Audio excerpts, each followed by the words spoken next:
I better call on Super Moto Camper to help set up camp. Da da da!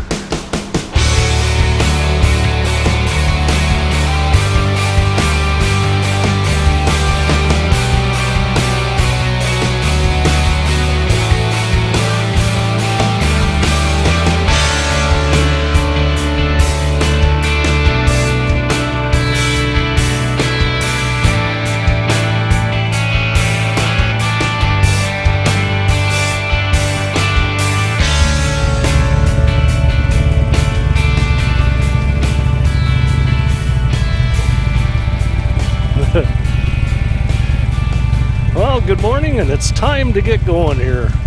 So I'm just leaving Riders Ranch. See you later. Until next time. There's my escort out the door. Okay, now we're back on Highway 3. Gonna start east towards Cranbrook.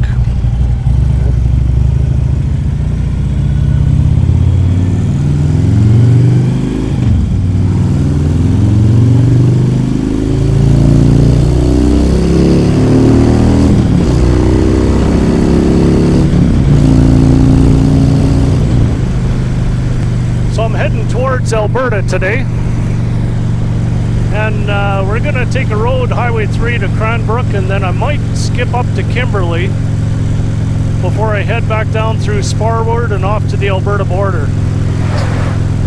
So I hope you enjoy the ride. Here we go.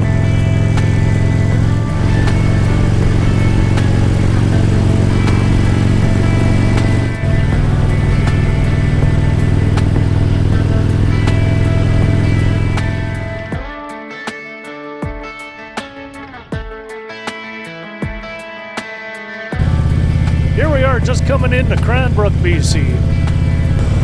So I'm gonna take a detour here. I'm gonna go up and swing through Kimberley, BC. So it's a little bit out of the way, but it's a pretty neat little village. And I haven't been there in probably maybe 20 years, 15, 20 years. So we'll go take a look at what Kimberley, BC looks like today. So we're now just getting into the edge of Kimberley, BC. So Kimberley originally was named in 1896. And it seems odd to me they got their name from a mine in South Africa, the Kimberley mine.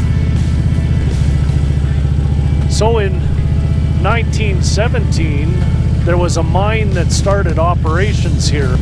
And it was the Sullivan Mine, and it ran from 1917 up to 2001 when it ceased operations. They mined lead zinc, and it was actually the largest lead zinc mine in the world.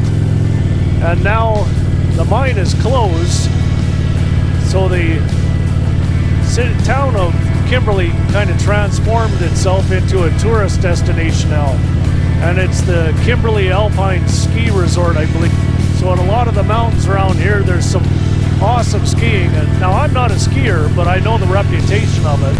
And then in the early 1970s, Kimberley transformed itself into a Bavarian village.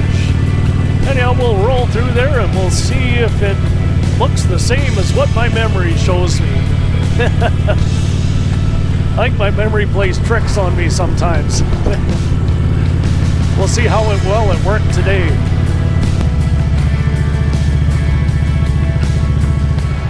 So here's the downtown section of Kimberley, and we'll take a little stroll through here.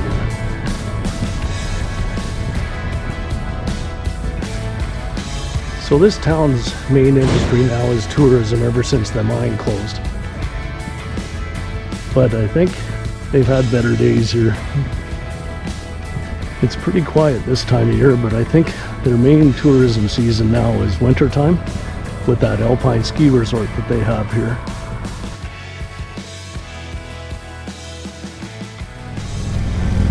Okay, so that was our quick little stopover in Kimberley, BC, and I'm going to continue going on 95A north. So we're going to go up to a place called Tata Creek, and then we're going to head back down towards Fort Steele. Well, here we are in Tata Creek. Now, I'm just guessing they must have got their name from the couple of hills that are around here. I don't know, just saying.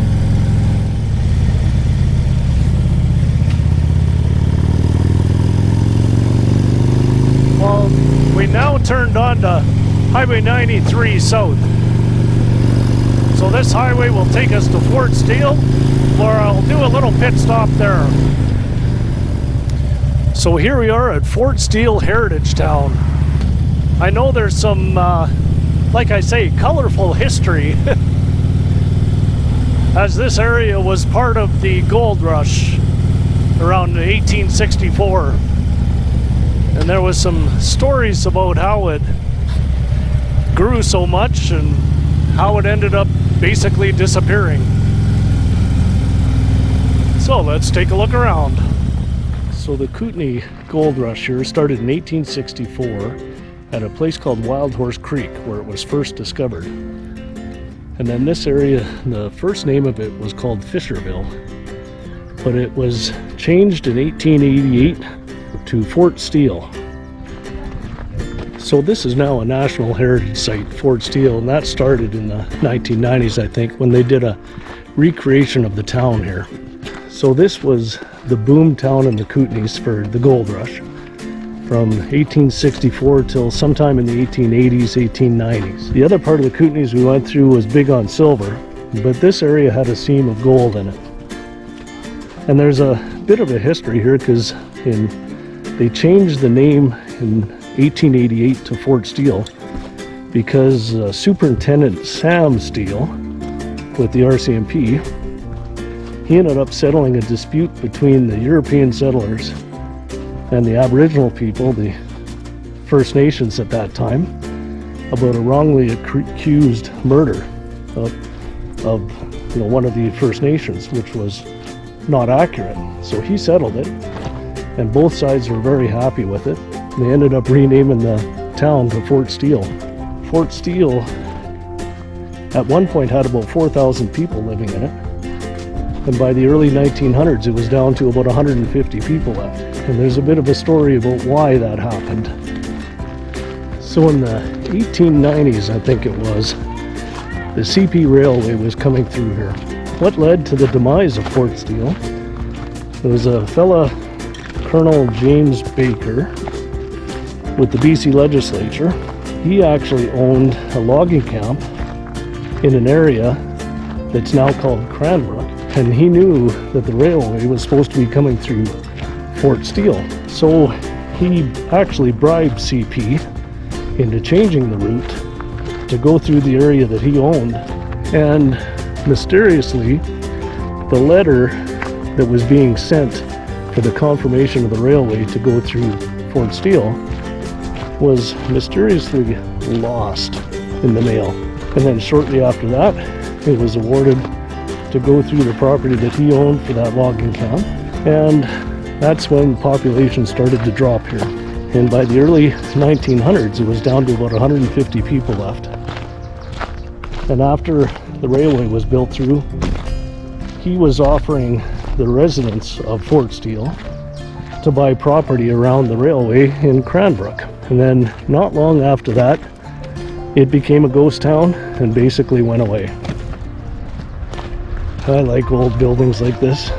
You know, sometimes along the side of the highway you just want to stop and go and investigate what it's really like inside some of the original ones.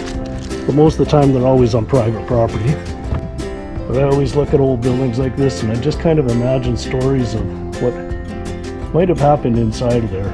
That's my imagination go wild. Squirrel!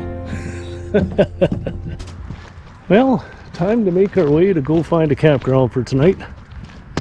So I'll be heading east from here through the Crowsnest Pass. And that's when we start getting back into another mountain range, as you can see on the horizon there. Well, we should be getting close to Fernie here pretty soon. Right back into the mountains again. Coming into this mountain pass, the temperature really started to rise when we were climbing. Fort Steele, we were about 26 to 28 degrees in between there. Right now I'm sitting at 33 degrees, so it's a little warmer and you can feel it. Well, we're getting pretty close to the Alberta border now, just past Marwood. And I'm going to be looking for the campground as soon as I cross into Alberta. There we are, entering Alberta. Crowsnest Pass welcomes you. And I saw a sign for the campground, and I think this is the turnoff right here, I think.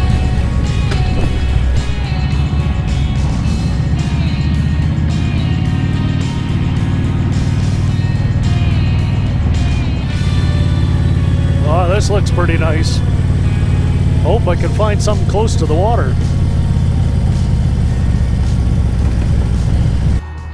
There, well, I made it to the campground, and it's been another long day, so I gotta set up camp again for the, what is it, third time in 4 nights? I better call on Super Moto Camper to help set up camp.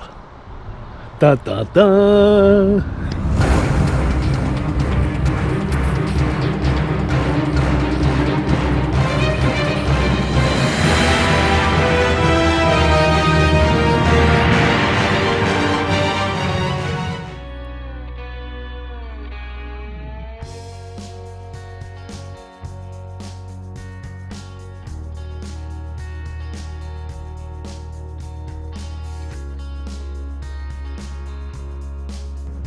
Well, I got set up here at Island Lake Campground. I think that's what it's called.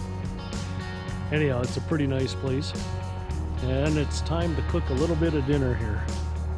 So, even after a long, hot day of riding, sometimes it's still good to cook a little bit of soup up.